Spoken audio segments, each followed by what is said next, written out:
handsome Omega, his gaze wide and expressive, drifted past them on the campus quad. Leo watched Adrian's brow furrow, his lips pressing into a thin, severe line. Leo asked him what was wrong. Adrian's response was clipped, complaining about the cloying scent of the Omega's pheromones and how much he detested it. A familiar ache settled in Leo's chest. He could only tell himself that Adrian, given his history, didn't know Leo was also an Omega. The animosity wasn't personal. He gently guided his friend toward the inner part of the brick walkway, placing himself on the outside. Adrian made a questioning sound. Leo explained quietly that walking on the inside might lessen the scent. A moment of recognition passed over Adrian's face, followed by a grin that lit up his features. He told Leo he was a great friend. Then, as he so often did, Adrian slung an arm around Leo's shoulders, remarking how much he wished he were a beta too, just like Leo. Leo managed a faint smile and a quiet agreement. The motion sent a wave of Adrian's own pheromones washing over him. It was a potent scent, sandalwood and something like fresh rain, a combination that explained why so many Omegas were drawn to him. Leo bit the inside of his cheek to ground himself. His one saving grace was being a low-grade Omega. His own scent was barely there, and his sensitivity to others was muted. With enough focus, he could maintain his composure. This was a secret he was prepared to carry for the rest of his life. He would rather Adrian never know how he felt than have his friend look at him with that same revulsion. Just as the thought crossed his mind, Adrian suddenly leaned in close, his head near Leo's neck, questioning if he was wearing cologne. The warm breath against his skin sent a shiver through his entire body. Adrian mused that he could smell something very faint. In a flash of panic, Leo raised a hand to block him, his body instinctively recoiling. It was a stark reminder that a dominant alpha's senses were dangerously sharp. Adrian paused, taken aback. Leo's mind raced as he stammered out a lie, claiming a friend had given him a bottle of cologne and he was just trying it out. Adrian's eyes flickered down to the hand still pressing against his chest, and he allowed the light pressure to create more distance between them. He then asked who the friend was and why they were giving him cologne. Leo was caught flat-footed and had to invent a story about a guy from his debate club, someone he'd helped with a presentation who had bought it as a thank you gift. Adrian nodded slowly, his tone unreadable as he stated that his friend had mediocre taste. He told Leo the scent didn't suit him and suggested he not wear it again, adding that he preferred the way Leo used to smell. Leo dropped his gaze, feeling a profound sense of humiliation. There could be few things more mortifying than being told your own natural scent was unsuitable, especially by the person you loved. It felt like being stripped bare in public only to be dismissed as unimpressive. It was a blow. He asked what Adrian meant by his old smell, his voice tight. He reminded him that as a beta, he wasn't supposed to have a scent at all. Adrian looked stunned for a moment before grabbing Leo's arm, insisting that he hadn't meant it like that. That of course he knew Leo was a beta, he was just trying to say, but Leo cut him off. Pulling his arm free, he told Adrian he was going to be late for class and they could talk later. Without waiting for a reply, he turned and walked quickly toward the humanities building. Architecture and literature were in opposite directions, leaving Adrian no choice but to watch him go. Sitting in the tiered lecture hall, Leo felt a creeping wrongness in his body. A distinct warmth was spreading through him, and his emotional state was far too volatile. Logically, Adrian shouldn't have been able to smell his pheromones from that distance. A knot of anxiety tightened in his stomach. Couldn't be his heat, not yet. He was supposed to have another month. As a low-grade Omega, his cycle was predictable, only 4 times a year and always brief. He opened the secure messaging app for his primary care physician and typed out his concern. The doctor's reply was almost instantaneous. He asked if Leo had been in close proximity to a dominant alpha. Leo stared at the screen. He had. The doctor explained that it wasn't unusual. The pheromones of a dominant alpha could gradually influence and advance an Omega cycle, even a low-grade one. The message concluded with if he wanted to maintain his current lifestyle, it was best to keep his distance. Leo paused for a long time before typing back a simple acknowledgement and his thanks. After class, he saw Adrian waiting for him just outside the main entrance. He stood out effortlessly from the throng of students, a mask covering his lower face as his eyes scanned the doorway. When their gazes met, Adrian froze for a second before immediately moving against the flow of foot traffic to reach him. Leo sighed and walked forward to meet him halfway. Adrian noted that his class had run late. Leo offered a quick explanation about the professor keeping them over. After a moment of silence, Adrian returned to the subject of their conversation that morning. He insisted he hadn't meant to offend Leo, that his only intention was to get him to stop wearing the cologne. Leo was surprised he was still fixated on it. In retrospect, it wasn't a major issue. His own impending heat had likely made him oversensitive and caused him to overreact. He clapped Adrian on the shoulder and offered a smile, telling him it was fine, that he had just been in a bad mood. If the scent really was that bad, he promised he wouldn't wear it again. He would just have to be more careful in the future to ensure Adrian never found out. Adrian's shoulders relaxed in visible relief, and he smiled back, asking where they should go for dinner. Just as Leo was about to answer, a wave of sickeningly sweet scent crashed over the plaza. The crowd erupted into chaos. Someone shouted that an Omega was going into an uncontrolled heat. At the same time, Adrian's expression contorted. He clenched his jaw, a vein pulsing in his neck. This was a dominant Omega, the kind whose distress could incite a frenzy in every nearby alpha. A low growl rumbled in the chests of several alphas around them, and a crushing wave of possessive pheromones flooded the air. A layer of heat shot up from the soles of Leo's feet. He bit his tongue hard and yelled for someone to get campus security. Then he grabbed Adrian's hand and pulled, sprinting away in the opposite direction. They ran until the wind rushing past his face felt cool and sharp, clearing his head. He handed a bottle of water to Adrian, who was slumped on a bench, still catching his breath. Adrian took it with a faint smile, murmuring that his family had put him through training for situations like that, but that he was glad Leo had been there. Leo hesitated before patting his shoulder in reassurance. Adrian's head drooped, and he suddenly muttered how disgusting it was. He was appalled that Omegas could just lose control anywhere like animals. He spat the words out, his disgust raw and unfiltered. Leo felt a dull pain in his heart. He wanted to say they didn't choose it, that they were all victims in these scenarios, but he couldn't find the words. Adrian looked up at him then, his voice small as he repeated how lucky he was that Leo was a beta. A follow-up visit to the clinic confirmed it. Adrian's pheromones were indeed affecting him. His heat cycles were going to become more frequent and unpredictable, with the next one due any day. The doctor warned him that a heat induced by a dominant alpha might be more intense than what he was used to and advised him to be prepared. Leo was already feeling the effects, a persistent brain fog that made it hard to concentrate. He put in a request with the dean's office for a short leave of absence. That afternoon, he had a club meeting. He told Adrian to go on without him and headed to the Student Activities Center. He was so exhausted that he ended up slumping over a table and drifting off to sleep. He was startled awake when a jacket was draped over his shoulders. A voice asked why he was sleeping there. Leo looked up blearily to see Caleb, his former roommate and an upperclassman from his department.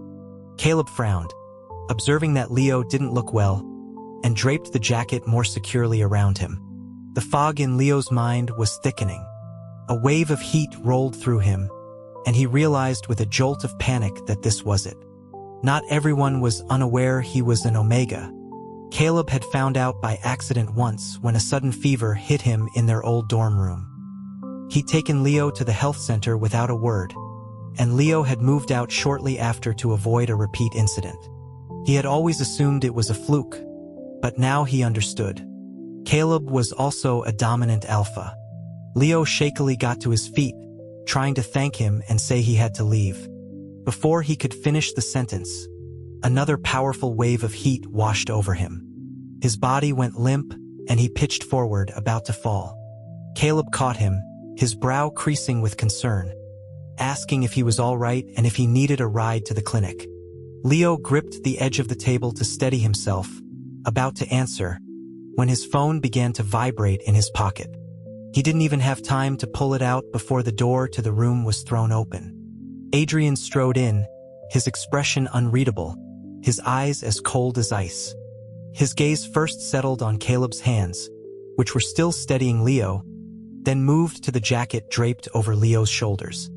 Adrian lifted the phone from his ear and ended the call. The ringing in Leo's pocket ceased. Adrian stated flatly that he had messaged and Leo hadn't replied. Leo was stunned, forcing himself to stand up straight. He apologized, saying he hadn't seen the message and asking why Adrian was there. This was the worst possible timing. A few feet closer and Adrian would surely smell the pheromones that were beginning to leak from him. What would he do then? If Adrian knew he was an Omega, knew he had been hiding it all this time, he would be disgusted. The thought made his stomach churn. He instinctively told Adrian not to come any closer. Adrian froze mid-stride. Leo couldn't find an excuse, couldn't find the courage to look up at him. Adrian's voice, sharp as broken glass, cut through the silence, demanding to know why Leo smelled like this other alpha. Before Leo could process the question, Adrian's own pheromones slammed into the room, a territorial and oppressive force. He heard Caleb let out a choked sound. It was a deliberate, hostile act of dominance. Adrian was furious. He asked if Leo was so oblivious as a beta that he couldn't feel it, that he was covered in another alpha's scent for anyone to notice. Caleb, acting on pure instinct, could only release his own pheromones in defense. The clash of two dominant alpha scents was overwhelming. Whatever clarity Leo had regained was instantly shattered. His legs gave out. Caleb reacted immediately, catching him again. He snarled at Adrian, telling him to back off, that Leo was clearly unwell. Adrian seemed to snap out of his rage, his eyes widening in shock. He rushed forward, asking what was wrong, where he was hurt, offering to take him to the hospital. Leo used the last of his strength to turn his head away, pleading with him not to come closer, not to see him in this state he so despised. The movement made Adrian halt as if he'd run into a wall. Leo forced the words out, asking Caleb to take him to the hospital. Caleb lifted him into his arms. A sharp, stinging pain coursed through Leo's body, a physical reaction to being held by an alpha who wasn't his own. Yet, as they passed Adrian, the pain briefly subsided before returning, intense enough to bring tears to his eyes. When he woke up, he was in a hospital bed with an 4 in the back of his hand. Caleb, who had been dozing in a chair beside him, stirred as he woke up. He put his phone away and helped prop Leo up.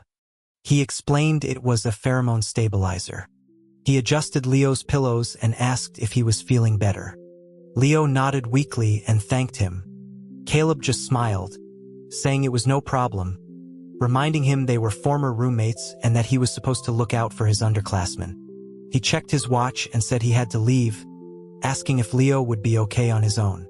Leo nodded immediately, not wanting to be any more of a burden.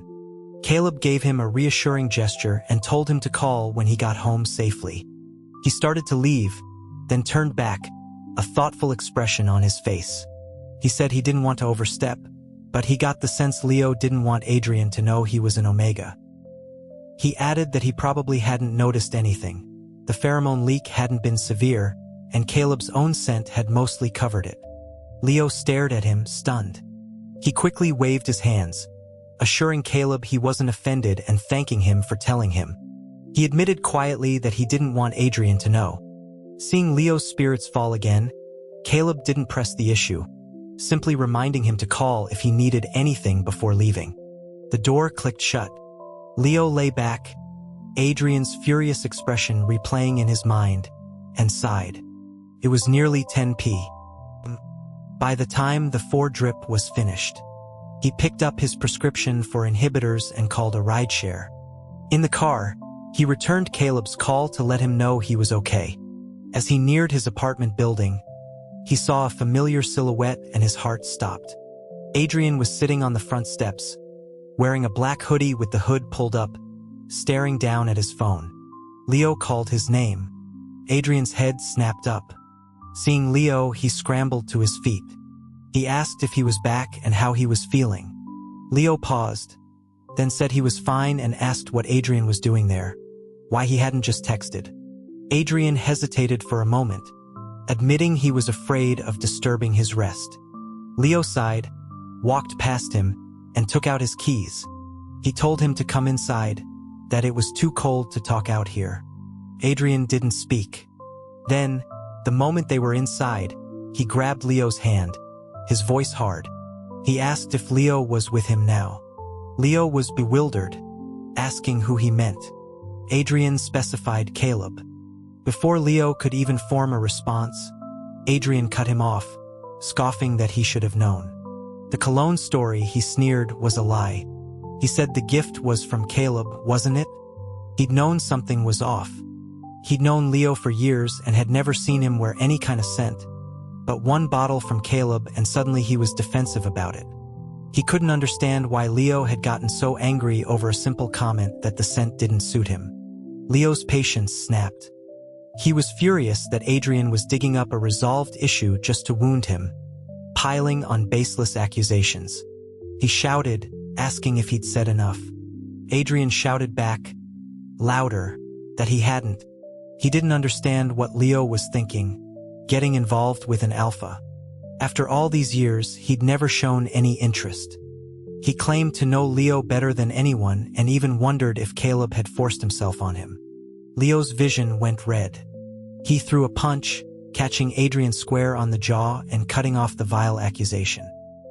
He was so enraged he could hardly breathe, yelling at Adrian to stop insulting Caleb with his disgusting lies. He challenged him, asking if he really thought he knew him so well. He didn't know anything. He didn't know that Leo loved him, didn't even know he was an Omega. Adrian slowly turned his head back, his eyes turning a dangerous crimson. He asked if he didn't understand him. Then did Caleb? Did Leo even understand Caleb? Did he know how terrifying an alpha's rut could be? He was just a beta. What did he know? How could he possibly satisfy him? He was destined to be with an Omega.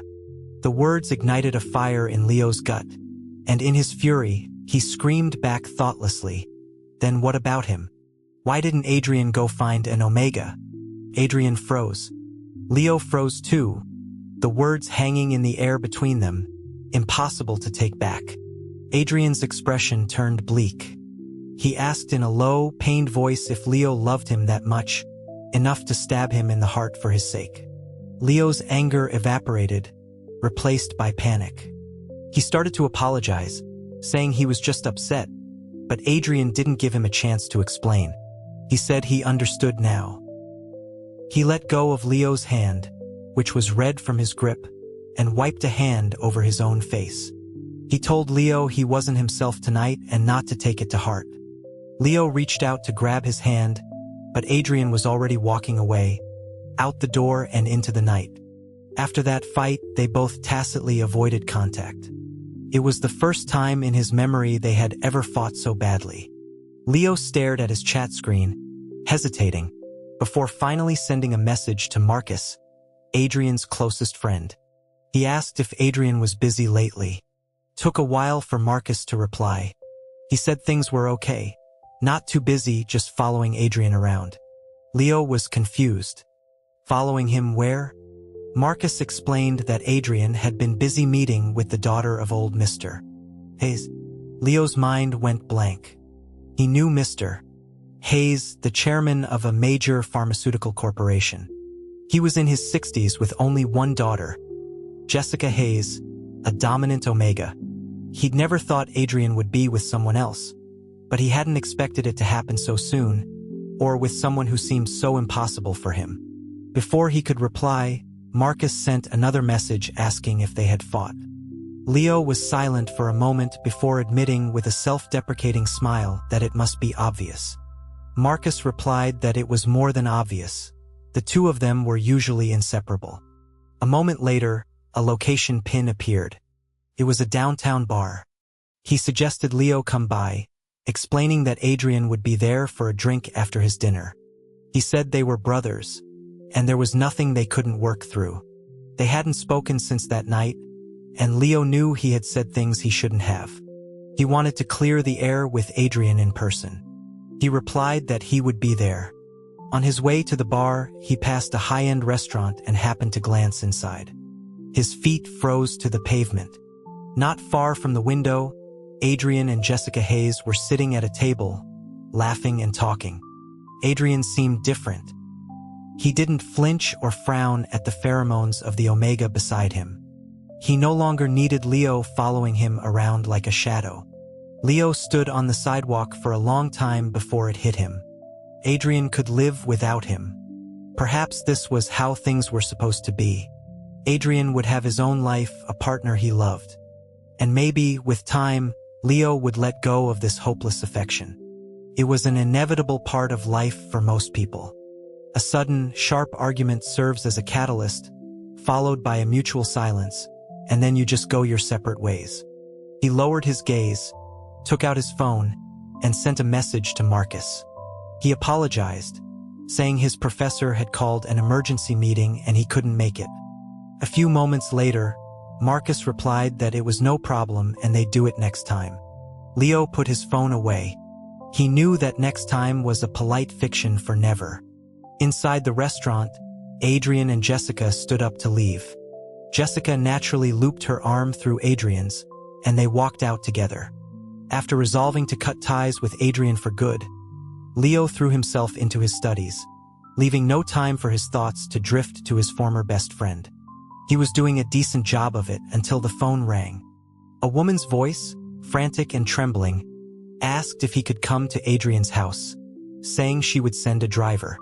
It was Adrian's mother, and Leo was in the middle of a final presentation for one of his classes. She sounded panicked, her voice cracking over a noisy background. She told Leo that Adrian was in a rut, and for some reason the inhibitors weren't working. No one could get near him. She started to cry, saying they needed to get him to a hospital, but he was too aggressive. She had thought of Leo because, as a beta, he wouldn't be affected by the pheromones, and Adrian would never hurt him. She begged him to try. Leo was stunned. He asked instinctively if she had called Jessica Hayes, thinking she should be able to soothe him.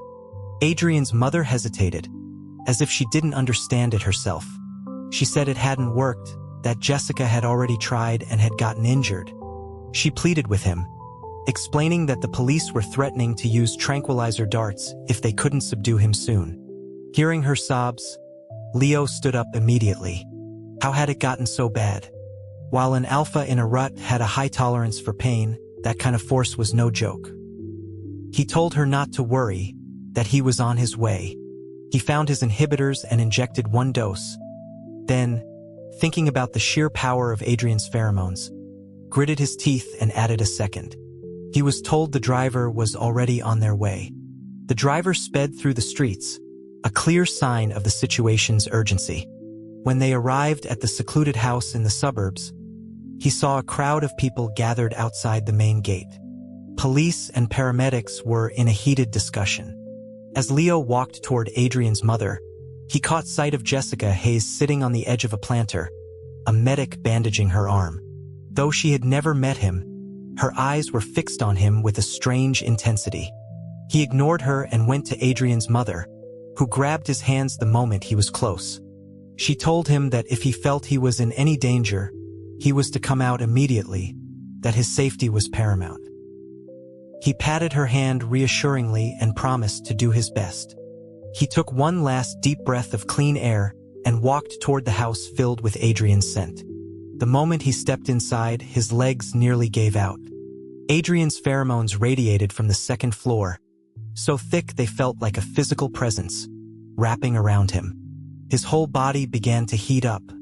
He pressed a hand to the back of his neck, grateful for the 2 doses of inhibitors. He made his way up the stairs, heading straight for Adrian's room. He called his name as he opened the door, but was hit by such a potent wave of scent that he stumbled. The words he had planned to say died in his throat. The room was a disaster zone. Clothes were strewn everywhere, and shattered inhibitor vials littered the floor. And in the center of the chaos was Adrian. He was kneeling on the bed, a sound that was half growl, half whimper escaping his throat. Piled around him, surrounding him, were all the clothes Leo had left at his house over the years. He was building a nest with them. The shock of the sight rooted Leo to the spot. Just then, Adrian looked up. His face was stained with tears, but his expression was fiercely feral, as if ready to tear apart any intruder. The next second, he saw Leo. He froze, and then fresh tears began to pour down his cheeks in huge, heavy drops. He choked out Leo's name, his voice breaking like a lost and abandoned child. He scrambled out of his nest and came toward Leo, his bare feet stepping on the broken glass, drawing blood. Leo immediately shouted at him to stop, not to move, that he would come to him. But Adrian was beyond reason. He rushed forward and pulled Leo into a crushing hug, holding him so tightly it felt like he was trying to merge their bodies into one. Adrian's hot tears fell onto Leo's neck. He sobbed, asking why Leo didn't want him anymore, why he liked that other alpha, why he liked Caleb.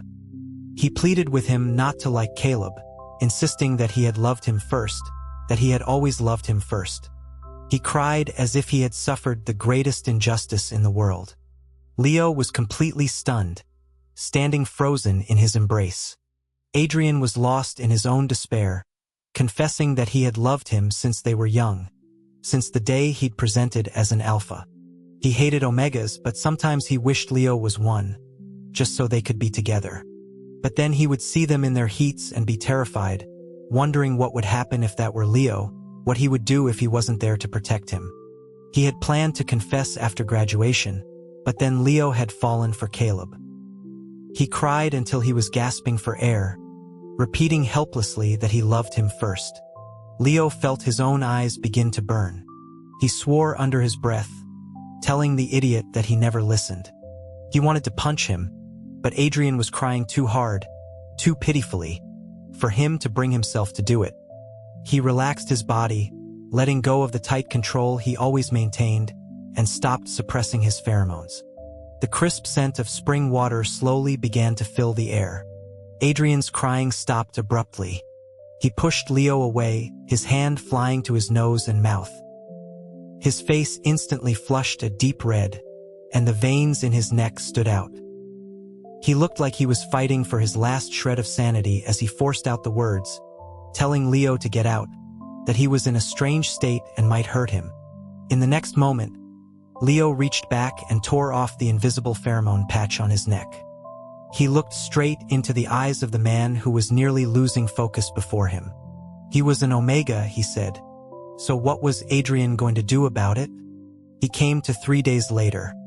He looked at Adrian, who was kneeling by the bed, and found he didn't even have the strength to hit him. He tried to speak, but his voice was so hoarse it startled him. He croaked out a request for water. Adrian immediately jumped up and brought him a glass, helping him sit up to drink. Adrian then began to stammer, asking when. Leo looked at him, his throat feeling better. He answered, 2 years ago.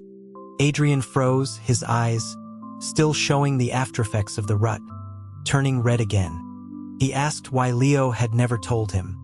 Leo was silent for a moment before stating the obvious. Adrian hated Omegas. He was afraid if he told him, they couldn't even be friends anymore. Adrian's lips pressed together, and he whispered that he was sorry. He said he knew why, but Leo cut him off. He wasn't blaming him. He understood his aversion, given what he had been through, which was why he had been willing to hide it. But Adrian's expression turned serious. He told Leo that from now on, he had to believe him. It didn't matter what he was. He would always love him. Whatever he disliked in the world, Leo would always be the exception. He knew the root of the problem was that Leo didn't trust him to make him that exception, which was why he'd been too scared to tell him. Leo fell silent. Adrian was right. He hadn't believed it was possible. He hesitated, then gave a small nod, acknowledging that he needed to change his own cynical mindset. Then Adrian, still kneeling on the floor, propped up by the bed, asked about Caleb. Leo was exasperated. The fact that he was still hung up on this was infuriating. He stated plainly that they were just friends, an upperclassman and his junior. Adrian pressed on, asking why he was so unwell that day. Because Leo said, preempting him, his heat had started and he didn't want him to know he was an Omega. Adrian paused. Then why did Caleb get to know? Because, Leo said, cutting him off again, he didn't care if Caleb hated Omegas or not. He didn't like him. He looked Adrian directly in the eye. He liked him. Adrian said nothing. A slow blush crept up his face. He pressed his lips together, trying to suppress a smile, then failed. He cleared his throat and mumbled an apology, followed by a quiet thank you. He found out later that Adrian's mother had called the university on his behalf, using her position as a family elder to request a week's leave for both of them. It had been nearly a month since Adrian's rut. His inhibitors were working again, but he steadfastly refused to go to the hospital for a checkup. What Leo didn't expect was to learn that it was Jessica Hayes who had blocked the police and paramedics from storming the house that day. And now, somehow, she had found his contact information and was requesting a private meeting without Adrian. When Leo arrived at the private room in the restaurant, she was already there, working her way through a table full of food. She greeted him casually, her mouth full, and told him to sit down and eat. He took a seat and ate a few bites for show before getting straight to the point, asking why she wanted to see him. She couldn't be an ex-girlfriend. Adrian had never mentioned her. She swallowed a mouthful of food, and her narrow eyes landed on him. She asked if he was the famous Leo, then inquired about when he had presented as an Omega. Now that everything was out in the open, Leo had no reason to hide it. He didn't know why she would call him famous, but he dismissed it as a polite pleasantry and answered, 2 years ago. She murmured that it was good. She then explained that her meetings with Adrian were purely transactional. They had no romantic feelings for each other. Her father had been pressuring her to get married, and Adrian fit his criteria. Conveniently, she had something he wanted, so they agreed to stage a few dates. She sighed and gave him a knowing smile, remarking on what an ordeal it must have been for him. Having to endure her pheromones despite his revulsion, all for the sake of what he was after. Leo was confused, not understanding what she meant. She asked if he wasn't curious why Adrian's inhibitors had failed during his rut. She took another slow bite of food. He frowned and asked if she had something to do with it. She explained that the item he wanted was very rare. In addition to playing along with the dating charade, he had to offer something else. For example, a sample of his glandular essence, taken during a rut where no inhibitors were used. Leo felt a cold dread wash over him. Glandular essence was one of the most vital components of an alpha or omega, almost equivalent to a life force.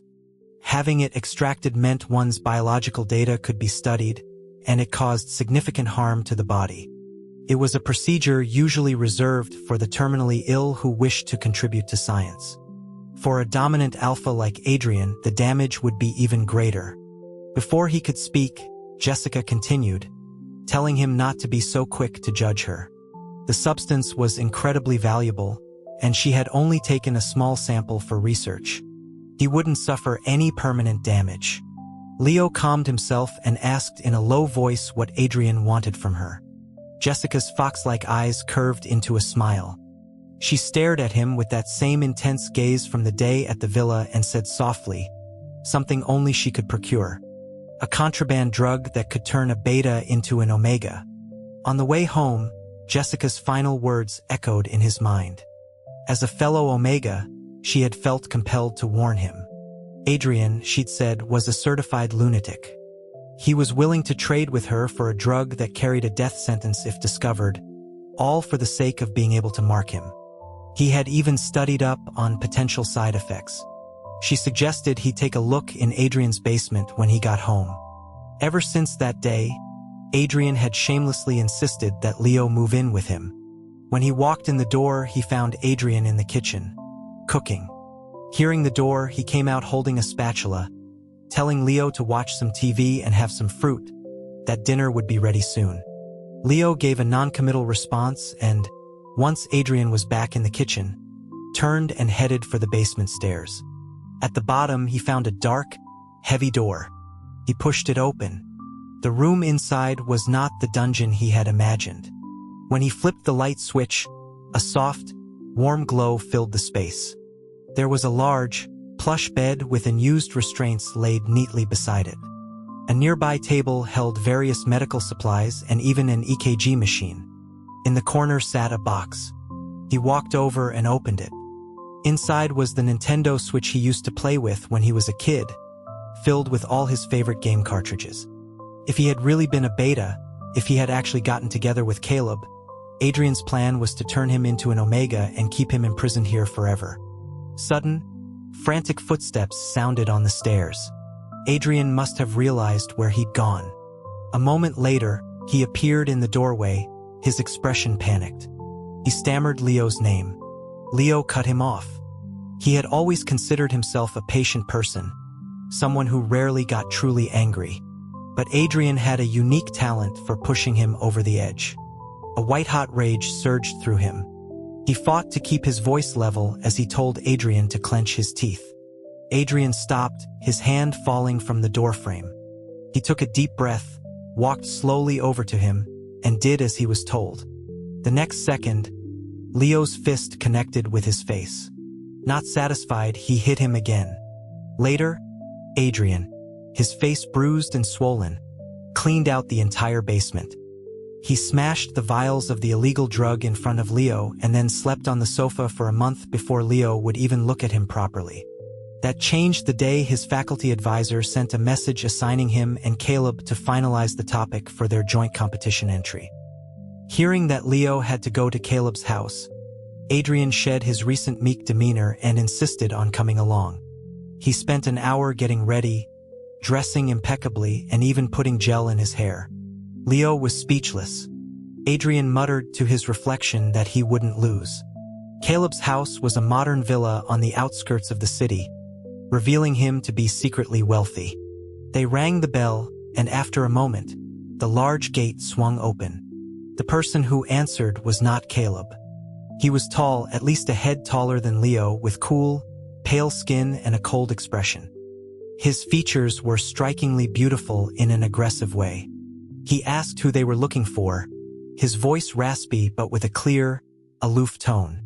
Leo collected himself and explained they were there to see Caleb to discuss their project. The man thought for a moment, then stood aside to let them in, saying that Caleb was cooking. Leo thanked him politely and stepped inside with Adrian. The man closed the gate and led the way. As they walked, Leo couldn't help but notice the messy collection of bite marks on the back of his neck, some so recent they were still scabbed over. The person who had marked him had been rough. Leo coughed, feeling a bit awkward.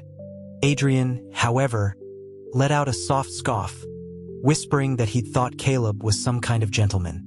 A sharp glare from Leo silenced him. When they reached the living room, Caleb poked his head out of the kitchen and greeted them, asking if they wanted to eat. Leo shook his head, saying they'd already eaten. Caleb nodded and told him to wait in his office, second floor, first door on the left, and that he'd be up shortly. He then brought plates of food out of the kitchen and set them on the table in front of the cold-looking man, followed by a large slice of strawberry cheesecake. Leo watched as the man pushed the main course aside and immediately reached for the cake. Caleb smiled as if he'd expected it. Suddenly, Adrian placed both hands on either side of Leo's head and physically turned it forward. With a smile that didn't reach his eyes, he told him to watch where he was going. Leo felt a surge of indignation. He was just curious about his upperclassman's partner. Adrian's hands didn't move as he asked if he was better looking than him. As long as Adrian wasn't actively interfering, he and Caleb were very efficient. And since Adrian was desperate for them to leave, he was on his best behavior. They quickly settled on a topic, an outline, and a framework for their project. Adrian stood up, a look of profound relief on his face. As they were leaving, Leo pinched the hand Adrian extended toward him, ignoring his yelp of pain. He told Caleb they were heading out and would coordinate the rest at school. Caleb also stood up, offering to walk them out. Leo quickly refused, saying they had driven. He nodded and told them to be careful on the road. Downstairs, the man had finished his meal and was now curled up on the sofa, asleep in front of the TV, which was quietly playing an episode of SpongeBob SquarePants. The contrast was startling. Leo thought to himself. He said another farewell to Caleb, who was now moving to gently wake his partner, and they let themselves out. Adrian was quiet the whole way to the car. Once they were settled inside, Leo finally asked him what was wrong. Adrian's voice was low when he asked if he really didn't like Caleb. Leo was baffled. Of course he didn't. Then why? Adrian suddenly snapped, his voice rising. Had he been staring off into space the whole time, looking so distracted? Leo was taken aback. He told him he wasn't thinking about him. He was thinking about the other man, Caleb's partner. He asked if Adrian wasn't curious. Adrian's reply was swift and sharp. No. He looked at Leo. He didn't care about anyone but him. A warmth spread across Leo's face. He admitted it was his fault and said he wouldn't think about it anymore. Adrian lowered his gaze, still seeming to sulk. Leo conceded that he was really sorry. He opened his arms. One kiss. Adrian's brow twitched, but he didn't look up. Leo insisted, telling him to hurry up. His arms were getting tired. At that, Adrian finally, slowly, leaned over. Leo gave him a firm kiss on the lips. He then said that from now on, Adrian could only be curious about him. Leo nodded. All right. Another kiss. Adrian leaned in further. Okay. He gave him another hard kiss. And another. All right. Another. In the end, he had to peck him more than 20 times in the parking garage before Adrian was finally satisfied enough to start the car. As they pulled out onto the road, Leo wondered if he was spoiling him too much. Adrian was driving with a bright smile, all traces of his earlier moodiness gone. Leo couldn't help but smile back. He supposed it didn't matter. He'd always been a lost cause when it came to him anyway.